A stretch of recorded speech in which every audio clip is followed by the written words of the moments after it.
So let's get straight on then with the big news over yesterday and today is the ultra low emission zones in London, and this was the Evening Standard tweeting this out yesterday. Sadiq Khan's controversial ULEZ expansion launched today, bringing 5 million more Londoners into the clean air zone.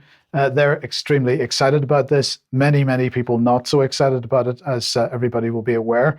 So described by many as much hated.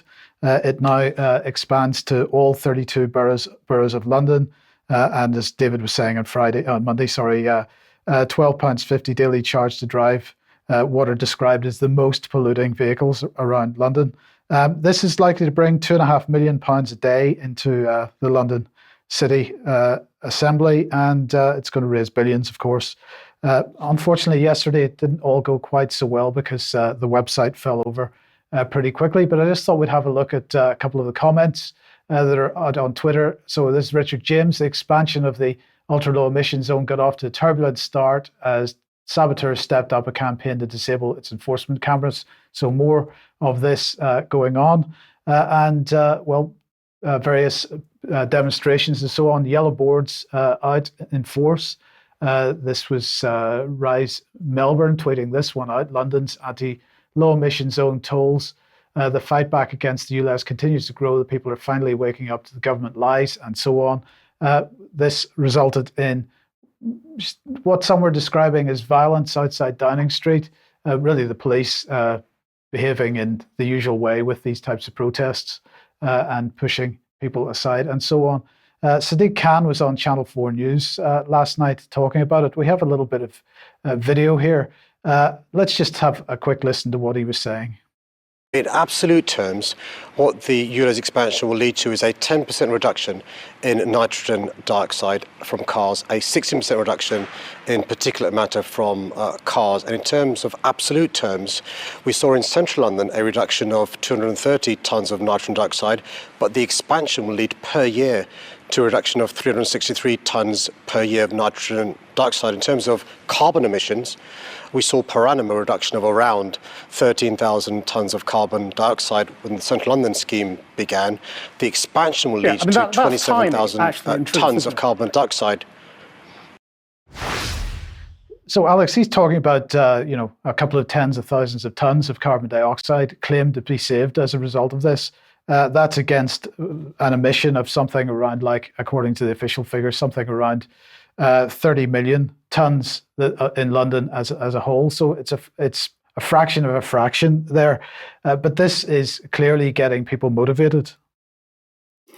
It got them motivated here in the Netherlands first, Mike, where nitrous oxides became a matter of concern because of the arm's length government agency, RIVM, claiming that speeds needed to be lowered on motorways here. So they're still at the equivalent of 62 miles per hour rather than the more usual 70 miles per hour.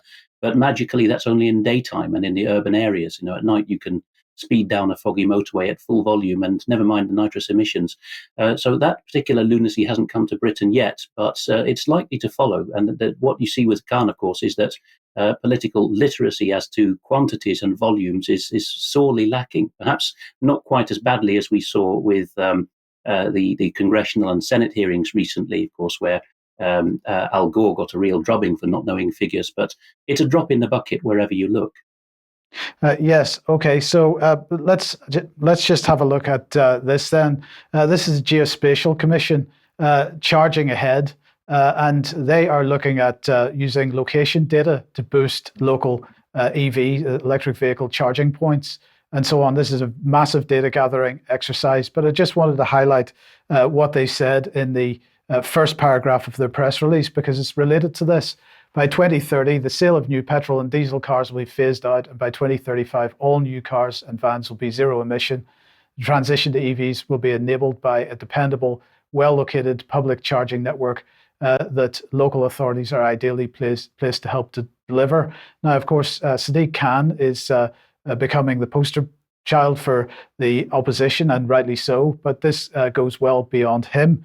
Now, here's Martin Rolfe, NATO's, NATS Chief Executive. This is the National Air Traffic Control System Chief Executive. Of course, the last couple of days we've had this issue of flights being cancelled and so on as a result of a so-called technical issue, technical failure. So the statement on this was, I'd like to apologise again for a technical failure yesterday. While we resolved the problem quickly, I'm very conscious that the knock-on effects at such a busy time of year are still being felt. He said NATS exists to allow everyone flying in UK airspace to do so safely. Very occasionally, technical issues occur that are complex and take longer to resolve. He went on to say, this is what happened yesterday. At no point was UK airspace closed, but the number of flights was significantly reduced. And initial investigations of the problem show it relates to some of the flight data we received. Our systems, both primary and backups, responded by suspending automatic processing to ensure that no incorrect safety-related information could be presented to an air traffic controller or impact the rest of the air traffic system. There are no indications that this was a cyber attack. So what appears to have happened is that they received some data from one of the airlines, some flight data, which was entered into the system, and the system fell over at that point and stopped doing its automated processing. Now, we're talking about air traffic control systems here, and we're expected to believe that those systems are so lacking in robustness that a mistake in some of the data provided caused the whole system to fall over. Particularly interesting, the coincidence that it happened on one of the busiest days of the year. So we might have a view on this, but I wanted to highlight this from Toby Young this morning, because really what we're seeing here, whether it be through ultra-low emission zones, the drive for electric vehicles, and the inconvenience on the railways and in air now, is absolutely a drive to get rid of travel altogether. It seems that's how it appears.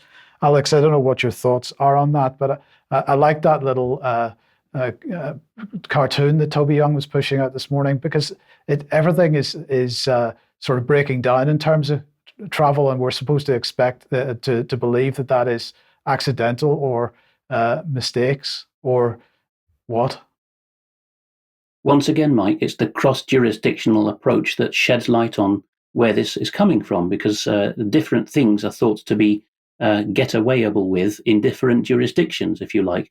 Just yesterday, I was strolling back from shopping in my Dutch city, and I saw that some of the political factions on the city council had put a poster up that some of the keynotes put in their private windows, which is how I found out about it in someone's window there, saying they're going to have a meeting next week on getting cars out of urban spaces. This is an absolute necessity, and the whole blurb, much more Dutch than British, was about how do we get the plebs to go along with it. And interestingly enough, in the Dutch variant, they brought along the city's poet laureate, of course funded by the public purse. So different approaches to the same end, which is get people to be content living in one box and not moving very much. Indeed. We'll talk about this a bit more in extra, I've no doubt. Let's move on